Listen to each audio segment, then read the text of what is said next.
یہ گالی دینا کوئی سنت نہیں اپنے مخالفین کو، نعوذ باللہ من ذالک، بالکل حرام ہے. مسلمان کو گالی دینا حرام ہے. بخاری اور مسلم کی درجنوں حدیثیں اس پر گواہ ہیں، قرآن حکیم کی کئی آیات اس کے اوپر گواہ ہیں.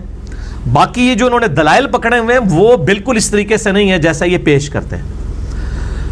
مثال کے طور پہ کہتے ہیں جی اللہ کی سنت اس طرح ہے کہ اللہ تعالیٰ نے فرمایا تبت یدا ابی لہب و تب، کہ ابو لہب کے ہاتھ ٹوٹ جائیں اور وہ تباہ و برباد ہو گیا. وہ کہتے ہیں دیکھیں اللہ تعالیٰ نے ابو لہب کو گالیاں دی ہیں.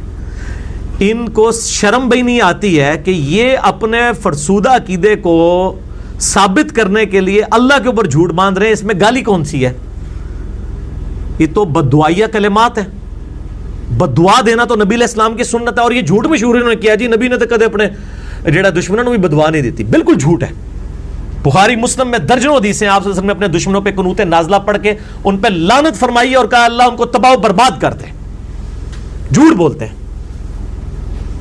ہاں یہ بات درست ہے کہ آپ نے اپنی ذات کی خاطر کبھی کسی کو برا نہیں کہا. اللہ کے معاملے میں کوئی لحاظ نہیں کیا. وہ تو اپنے اصحاب کو کہہ دیا. مسلم شریف میں حدیث ہے کہ جو لوگ مسجد میں جماعت سے نماز نہیں پڑھتے، میرا دل کرتا ہے کہ میں اپنی جگہ کسی کو امام کھڑا کروں اگر مجھے بچوں اور عورتوں کا خیال نہ ہو کہ وہ ان پہ جماعت واجب نہیں، وہ گھروں میں پڑھ رہی ہیں، میں تمہارے گھروں کو آگ لگا دوں. کہتے ہیں پازیٹیو باتیں کریں. پازیٹیو بات ہے آپ کی ڈاکٹرائن میں، ہماری ڈاکٹرائن میں بالکل پازیٹیو بات ہے. اللہ کے احکامات کے معاملے میں ایسا ہی ہوگا. بخاری مسلم دونوں میں حدیث ہے. ایک فاطمہ نامی عورت نے چوری کی، اس کی چوری کی شکایت نبی علیہ السلام کو، اس کی سفارش کی گئی کہ اس کو چھوڑ دیا جائے، یہ ذرا اعلیٰ خاندان سے ہے. آپ علیہ السلام ممبر پہ چڑھے اور آپ نے فرمایا حمد و صلات کے بعد کہ تم سے اگلی قومیں اسی لیے برباد ہوئیں کہ ان کے اشرافیہ کے لیے اور قوانین ہوتے تھے اور غریب لوگوں کے لیے اور ہوتے تھے. اللہ کی قسم میری بیٹی فاطمہ بھی چوری کرتی، میں اس کے بھی ہاتھ کٹوا دیتا. ٹھیک ہے، اللہ کے معاملے میں مجھے سفارش کرتے ہو. نبی علیہ السلام سخت ناراض ہوئے. اللہ کے معاملات کے اندر کوئی ایسا مسئلہ نہیں ہے، وہ اسٹرکٹلی اپلائی ہوں گے. ان تمام چیزوں کے باوجود نبی علیہ السلام نے کبھی گالی نہیں دی ہے، نہ اللہ نے کبھی. تو یہ تبت یدا ابی لہب و تب میں تو بددعا ہے، اس میں گالی کون سی ہے جی؟ کسی کو کہا جائے تیرے ہاتھ ٹوٹ جائیں گے، اس کو گالی ہے؟ ان کو اردو نہیں آتی ہے، جھوٹ بولتے ہیں. اچھا اسی طریقے سے وہ کہتے ہیں خالد ابن ولید کا باپ تھا ولید ابن مغیرہ، وہ گستاخ رسول تھا. تو قرآن پاک میں سورۃ القلم میں اس کے بارے میں آیا بعد ذالک زنیم. اللہ تعالیٰ نے فرمایا کہ یہ جو ہے اس کی اصل میں خطا ہے. اس کے خیر دو معنی کیے ہیں، علماء میں اختلاف ہے.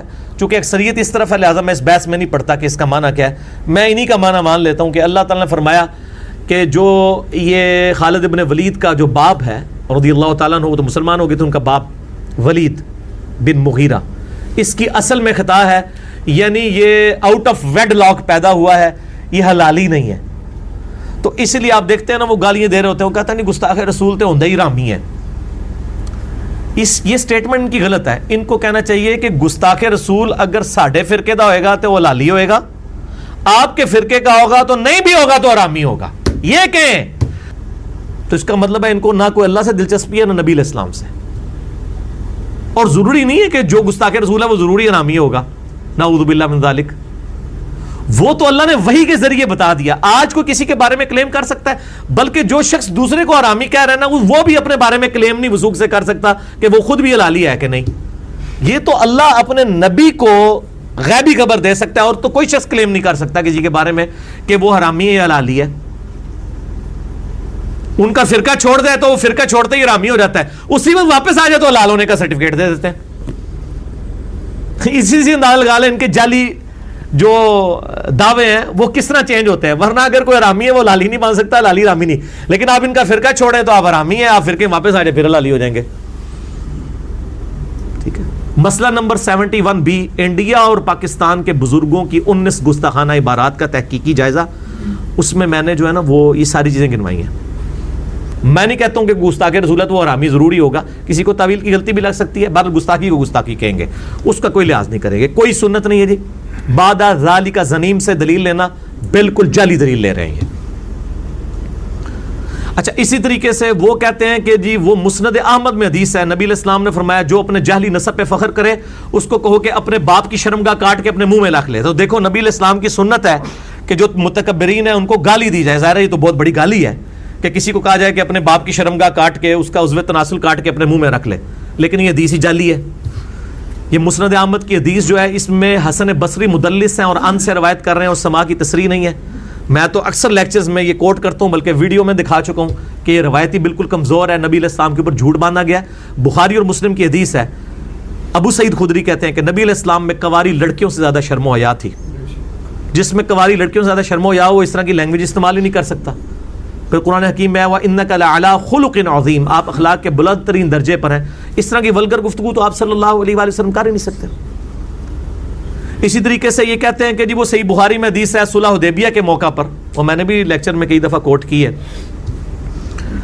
کتاب الشروع چیپٹر کے اندر صحیح بخاری کے اندر صلح حدیبیہ والے میں، کہ حضرت ابوبکر صدیق رضی اللہ تعالیٰ عنہ جو ہیں وہ جب سہیل ابن عمرو آیا تھا، وہ بار بار اپنا ہاتھ نبی علیہ السلام کی داڑھی کی طرف کرتا تھا، گفتگو کر رہا تھا، تو حضرت ابوبکر کو غصہ آیا اور انہوں نے کہا کہ جاؤ تم لات اور منات کی شرم گاہیں چاٹو جا کے. تو وہ کہتے ہیں دیکھو حضرت ابوبکر نے جو ہے وہ گستاخ رسول کو گالی دی اور اس کو کہا کہ اپنے بزرگوں کی شرم گاہیں جو ہے وہ اپنے بتوں کی جا کے چاٹو. ہم یہ کہتے ہیں کہ اس طرح کی گستاخیاں جب ہم آپ کے بزرگوں سے ثابت کر دیں گے تو کیا آپ ہمیں اجازت دیں گے کہ ہم آپ کو کہیں کہ اب آپ جا کے چاٹیں ان کی شرم گاہیں؟ پہلے تو یہ الزامی جواب ہے، کہیں گے نہیں ہم تو ان کو گستاخ ماننے کے لیے تیار نہیں ہے. تو آپ جن کو باقیوں کو گستاخ کہہ رہے ہیں وہ آپ کے پاس اتھارٹی ہے.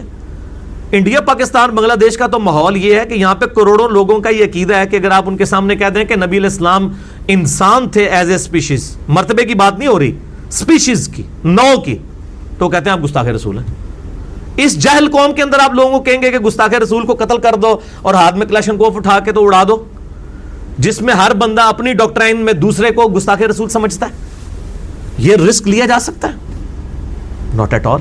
یہ عام آدمی کا کام ہی نہیں ہے، اور معذرت کے ساتھ علماء کا بھی کام نہیں ہے، کیونکہ علماء اپنے فرقے والوں کو کہیں گے. آپ دیکھ لیں وہ معاملہ ہوا جنید جمشید صاحب کا بھی اور ڈاکٹر عامر لیاقت صاحب کا بھی. ایک فرقے کے پارٹی نے کہا اس کی توبہ سچی ہے، دوسرے نے کہا دوزیدی فراڈ ہے، اودی سچی ہے. تو یہ توبہ بھی نہیں ماننے کے لیے تیار ہوتے ہیں، ان کے اپنے معاملات ہیں. تو وہ کہتے ہیں کہ حضرت ابوبکر صدیق نے کہا تھا جاؤ اپنی شرمگاہیں جا کے چاٹو بتوں کی، تو یہ گالی ہوئی. یہ گالی نہیں تھی، اس لیے کہ وہ اپنے بتوں کی شرمگاہیں چاٹتے تھے.